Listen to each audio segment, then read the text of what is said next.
Assalamualaikum warahmatullahi wabarakatuh. Saudara-saudara, kita berjumpa kembali dalam channel Barokah Sunni. Semoga Allah memberikan kesehatan tetap terus, dan semoga Allah memberikan keselamatan kita.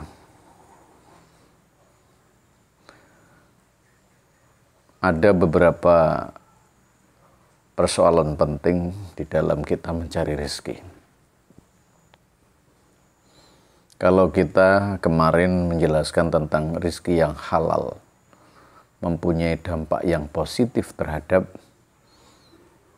kehidupan kita, iman kita, hati kita, dan eksistensi doa kita di hadapan Allah Subhanahu wa Ta'ala. Maka di sesi kali ini kita akan menyampaikan beberapa hal yang berhubungan dengan rezeki yang haram, rezeki yang dihasilkan dari pekerjaan yang haram.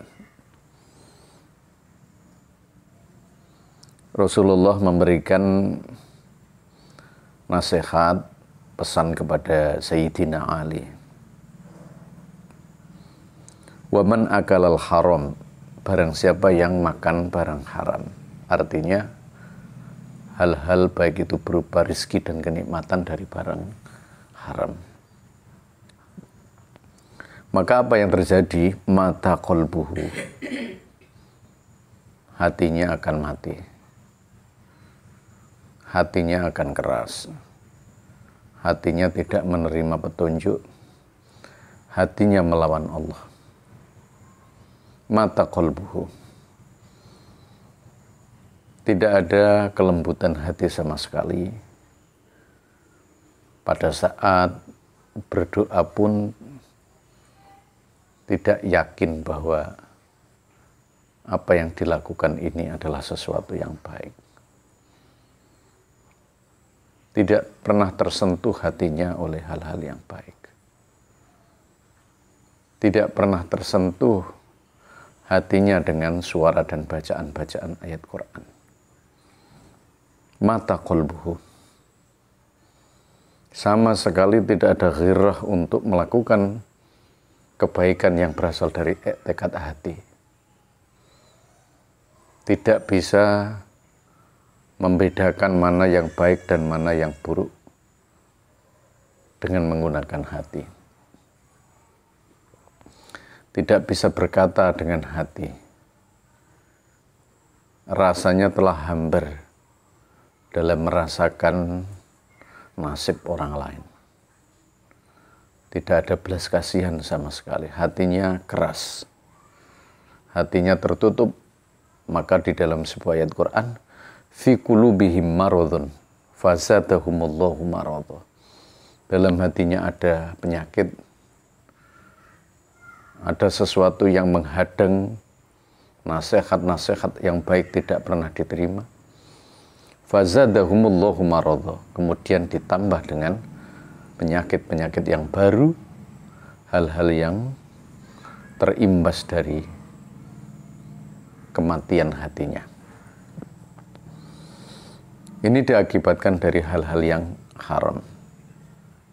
Yang pertama, mata qalbuhu.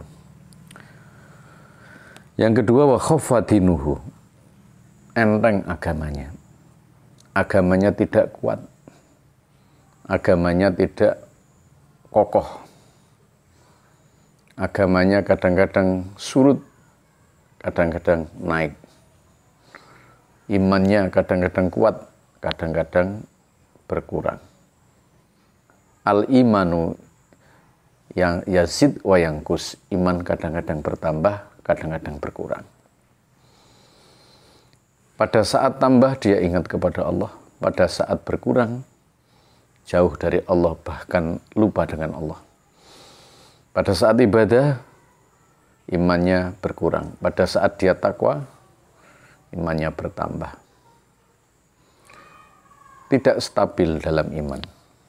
Walaupun standar manusia adalah punya fluktuasi dalam iman. Tetapi ketika dia makan barang haram, dia cenderung pada hati yang sangat rapuh, hati yang tidak kuat dalam menghadapi cobaan, hati yang tidak kuat dalam menghadapi hal-hal berupa kewajiban-kewajiban yang diberikan Allah.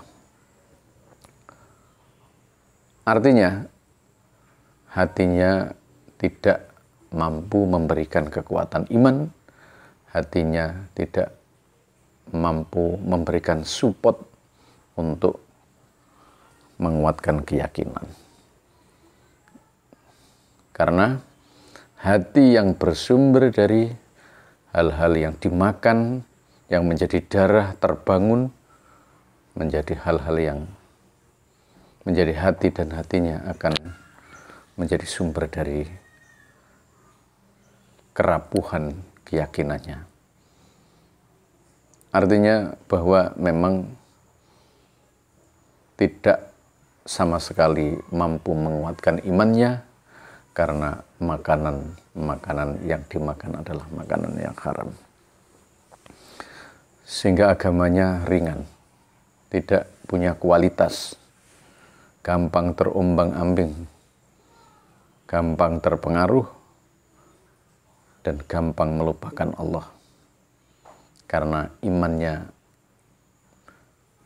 tidak terlalu bermutu dan berkualitas. Selanjutnya wadha'ufa yaqinuhu, tipis keyakinannya.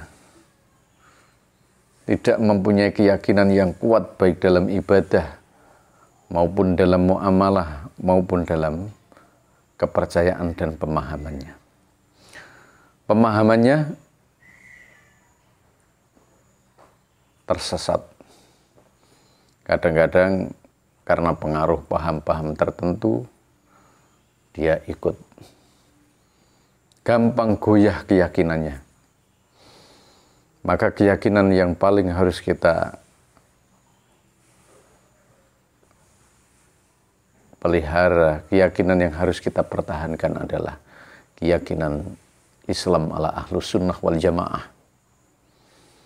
Tidak terpengaruh oleh aliran-aliran yang merusak, aliran-aliran yang bersifat radikalis, teroris, kemudian aliran pemahaman yang lain yang menyesatkan, yang tidak mampu membawa kepada kekuatan keyakinan kita.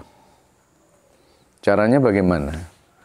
Caranya adalah kita terus mengikuti kajian-kajian dari para ulama, mengikuti kajian-kajian dari para salafus soleh. Maka keyakinan kita akan kuat. Ketika kita beribadah kepada Allah, maka Allah akan memberikan kekuatan keyakinan kita. Yang selanjutnya adalah wa hajaballahu da'watuhu. Allah akan menutup doanya. Allah akan menghadang doanya. Orang-orang yang hartanya berasal dari harta yang haram, memaksa hak orang lain untuk dilakukan, maka bahaya yang besar adalah ketika berdoa, doanya sulit dikabulkan oleh Allah Subhanahu wa taala. Na'udzubillah tsumma na'udzubillah min dzalik. Yang paling akhir adalah wa qallat ibadatuhu. Orang yang senang makan barang haram, maka dia akan sedikit dalam beribadah kepada Allah. Malas beribadah, malas mendekatkan diri kepada Allah. Karena kemalasannya itu disebabkan oleh darah yang berasal dari rezeki yang haram, yang tidak mampu memompa semangatnya untuk melakukan kebaikan-kebaikan dan ibadah kepada Allah Subhanahu wa taala. Semoga kita terhindar dari hal atau nikmat atau rezeki yang berasal dari haram. kita berdoa kepada Allah Subhanahu wa taala, kita mendapatkan rizki yang halal, kemudian pekerjaan yang halal, akhirnya semua rizki yang kita makan dan kita minum menjadi rizki yang mendapatkan ridho dari Allah Subhanahu wa taala karena pekerjaan yang haram yang kita niatkan untuk kekuatan ibadah kepada Allah. Wallahul muwaffiq ila aqwamit thoriq. Wassalamualaikum warahmatullahi wabarakatuh.